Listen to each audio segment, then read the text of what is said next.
ya, baru dimonetize. Ini pendapatannya kurang lebih segini nih, sekitar 2 juta.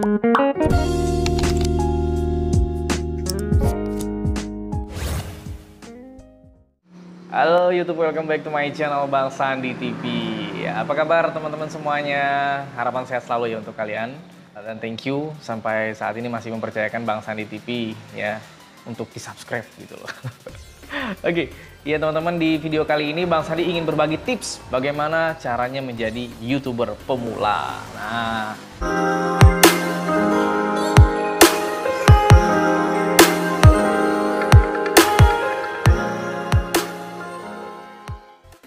yang dimaksud YouTuber pemula itu kayak gimana sih Bang? Ya, YouTuber pemula itu mau merintis ya, mau bikin channel YouTube supaya dikenal orang, terus baru-baru mulai mau naik gitu, terus ya bisa dibilang baru memulai untuk menjadi seorang YouTuber gitu teman-teman.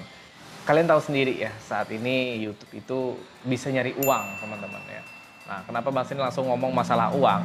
Karena Bang Sandi sendiri sudah merasakan dan hasilnya itu antara lain adalah uang ya, atau duit gitu teman-teman. Cuman kalau untuk menjadi YouTuber hanya menginginkan duit, salah sih sebenarnya ya. Ya bisa juga, cuman jangan dulu deh ya. Penting kita cari ini dulu ya. Yang penting itu kita cari komunitas kita dulu gitu loh. Komunitas itu sama dengan subscriber kita, terus penonton-penonton kita ya, yang setia nungguin video-video kita, itu komunitas kita teman-teman. Kita harus cari viewers dulu yang penting. Masalah duit mah belakangan gitu loh ya. Jadi Bang Sandi jelasin juga bagaimana sih duitnya di YouTube itu kayak gimana gitu loh.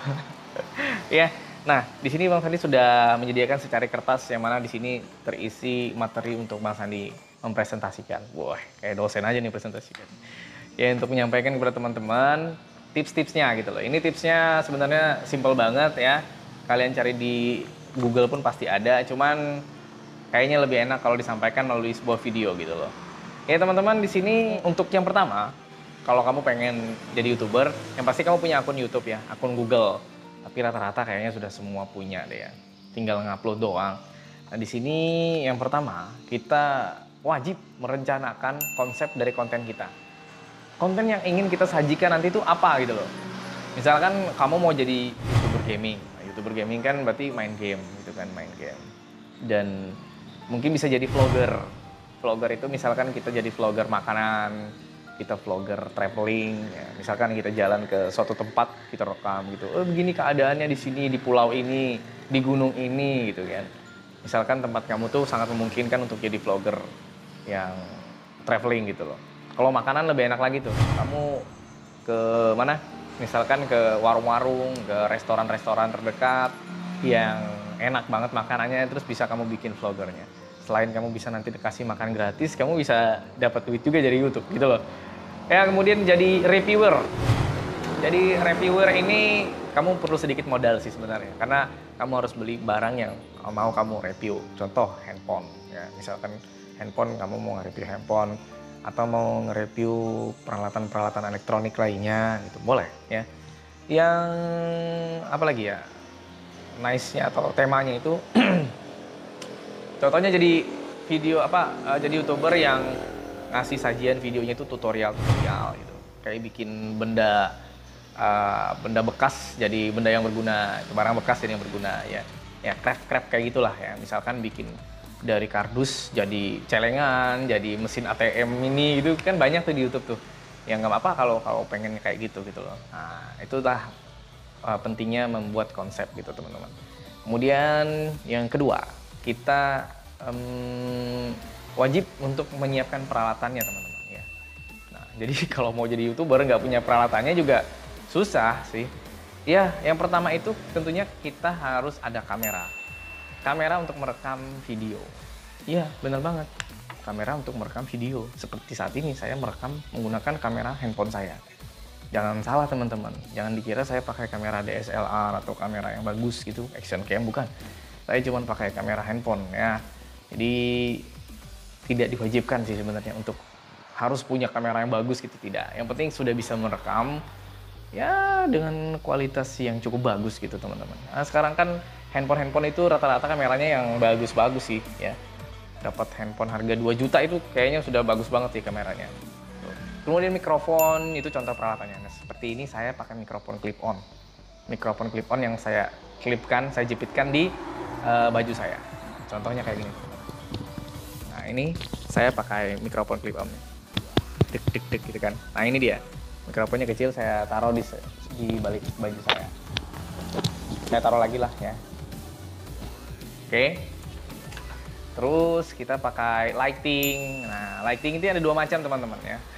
Menurut versi saya, yaitu lighting dengan bantuan tenaga listrik dengan bantuan tenaga lighting Tuhan. Lighting miliknya Allah. Saat ini bahasanya pakai lighting miliknya Allah. Saya pakai sinar matahari langsung yang ada di depan ruko, jadi mengarah ke saya. Makanya ini suara mobil, motor lalu lalang kedengaran gitu loh. Ya. Kalau kita pakai lighting yang menggunakan tenaga listrik, kita bisa bikin pakai lampu ya, pakai lampu neon putih itu, atau kita beli ya, maksudnya beli. Kita bisa beli lighting sendiri gitu. Ya harganya lumayan sih, berkisar ya. Ada jutaan, ratusan ribu ada. Gitu teman-teman. Kemudian kita bisa pakai tripod. Ini saya lagi pakai tripod teman-teman. Tripod itu untuk menyangga kameranya atau handphone kita supaya tidak jatuh dan kita taruh di sembarang tempat gitu kan. Ini pakai tripod kan enak. Ini bisa saya pindah kemana-mana gitu. Nah, saya gitu. Tuh. Nah, ini adalah peralatan lagi ya, tripod. Kalau nggak punya tripod yang tinggi, kalau terlalu mahal sih menurut kalian bisa pakai tripod yang agak pendek. Kamu bisa taruh di atas meja gitu. Mudah kan?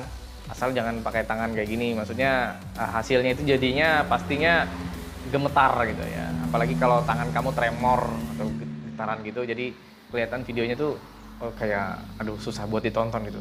Jadi sakit mata ya yang nonton nanti gitu lah. Bisa juga pakai stabilizer. Stabilizer itu kayak gimbal ya. Tapi ini lumayan mahal sih harganya ya. Gimbal. Jadi dia sistemnya kayak ada motornya di dalam gitu. Jadi kameranya bisa tetap stabil walaupun kita gerak-gerak gitu. Itu ya. Nah, itu yang kedua ya, itu peralatan. Yang kemudian yang selanjutnya adalah editing. Nah, menurut Bang Sani di sini juga perlu sih skill editing ya. Editing itu bikin potongan-potongan video, ngetrim video, audionya bagaimana gitu, bikin background, suara background kayak di belakang contoh saat ini kan ada background. Coba kalian dengar background. Nah, kayak gitu ya, itu background. Itu loh. Untuk software editing kan sekarang beredar banyak tuh. Untuk handphone Android ada, contohnya kayak KineMaster. Saya pakai KineMaster jujur aja ini.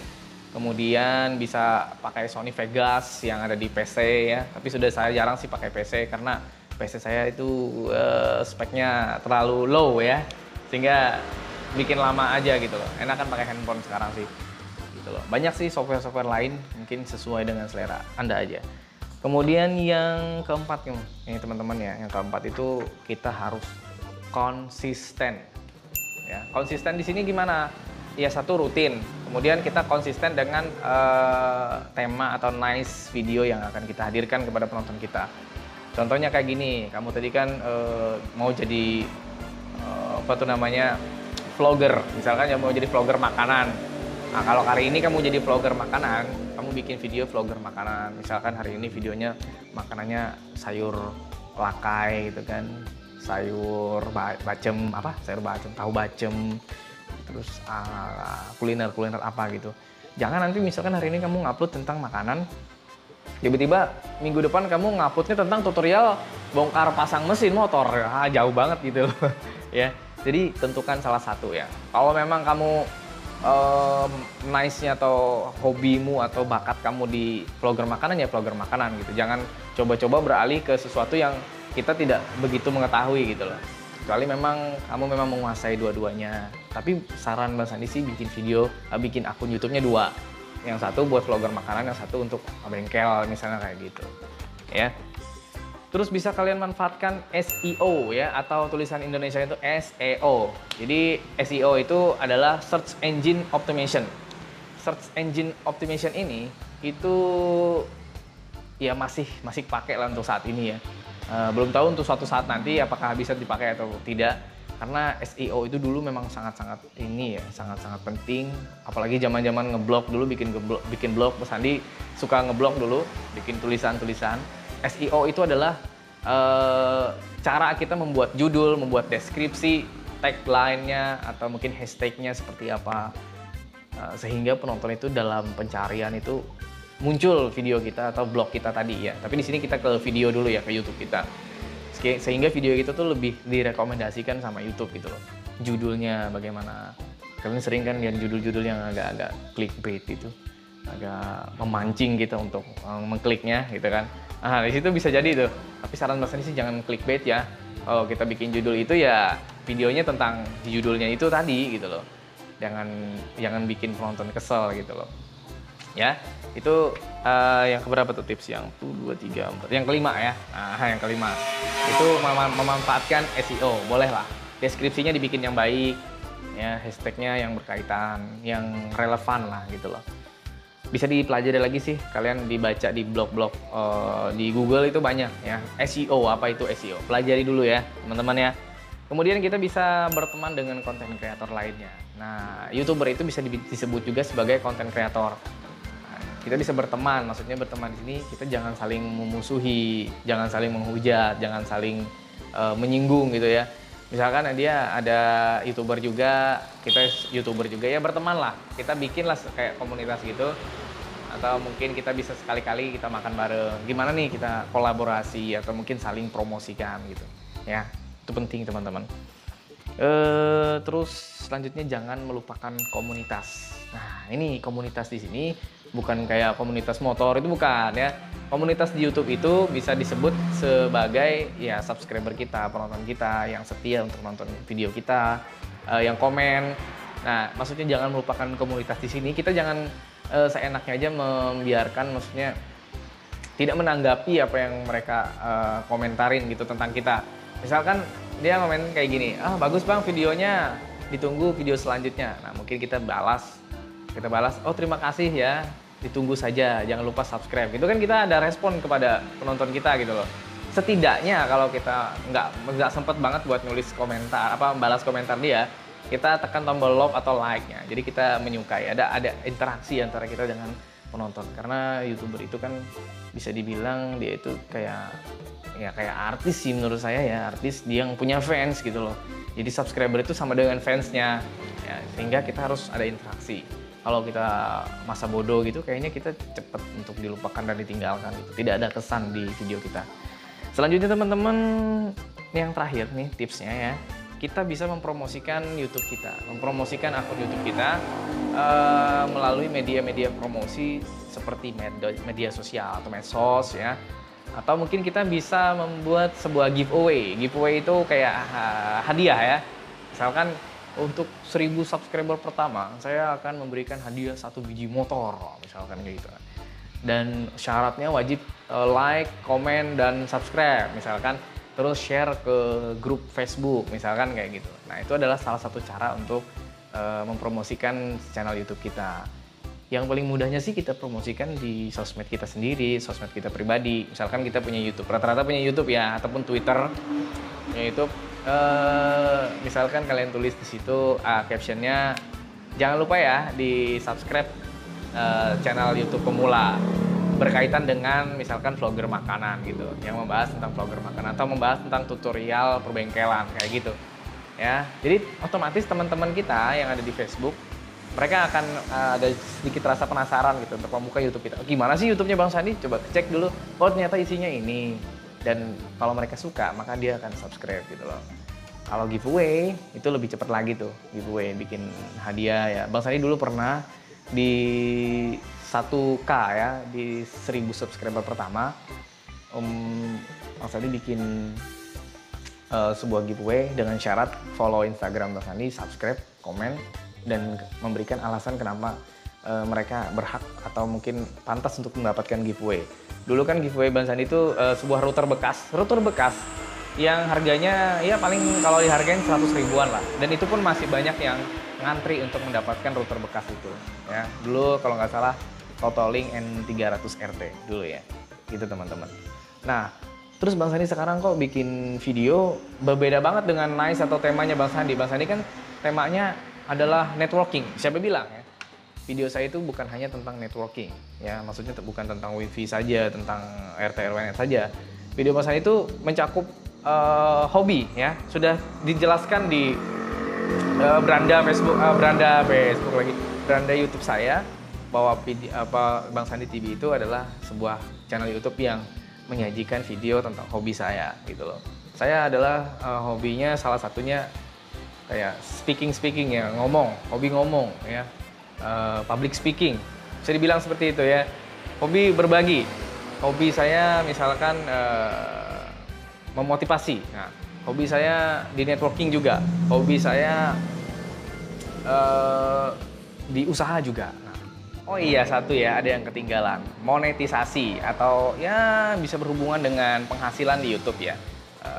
Jadi untuk monetisasi itu kita langsung saja cek ya. Gimana sih penghasilan Bang Sandi selama nge-YouTube ya? Dikit aja, nggak banyak. Tuh. Nah teman-teman, di YouTube itu ada namanya YouTube Studio. YouTube Studio itu adalah tempat di mana channel YouTube kita itu dijelaskan, dianalisis ya, playlist kita dikasih tahu, kemudian ya bisa dibilang dashboardnya lah ya. Nah di YouTube Studio itu bagi kalian yang sudah ya lumayan banyak ya untuk subscribernya, di sini dijelaskan subscriber saat ini adalah 7.610 orang ya. Dan Mas Sandi mendapatkan sekitar 695 subscriber dalam waktu 28 hari terakhir gitu loh teman-teman.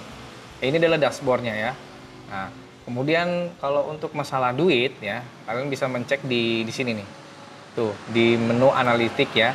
Nah, di menu analitik ini kita bisa melihat ya pendapatan kita yang bagi YouTube-nya yang sudah dimonetisasi teman-teman. Nah, ini kita bisa baca jumlah penayangan bertambah. Channel Anda mendapat 95.668 kali penayangan dalam 28 hari terakhir. Artinya ini mengalami peningkatan ya. Itu lebih dari 33.500 sampai dengan 66.500 yang biasanya didapatkan channel Anda. Jadi di bulan ini ya, di 28 hari terakhir YouTube Bang Sandi mengalami peningkatan gitu loh. Dan estimasi pendapatan selama 28 hari terakhir itu adalah nih sekitar ini nih 530 ribuan ya. Nah, ini di dalam bentuk rupiah. Nah, gitu loh teman-teman. Jadi dalam waktu 28 hari terakhir kisaran yang didapatkan adalah sekitar ini teman-teman. Nah, kalau untuk melihat 7 hari terakhir, ini kita bisa lihat di 7 hari terakhir. 7 hari terakhir kurang lebih dapatnya di 154.000. Kecil sih, ini bentuknya jumlahnya kecil teman-teman ya. Dibandingkan mungkin kita bekerja gitu, kita ya 100.000 itu satu hari. Ini 7 hari baru dapat 154.000 ya.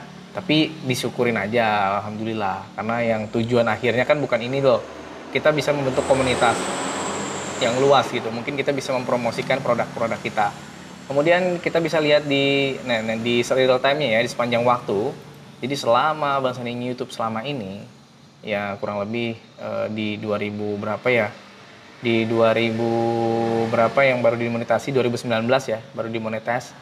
Ini pendapatannya kurang lebih segini nih. Sekitar 2.737.000 ya. Jadi segini nih kurang lebih ya. Nah, gitu ya.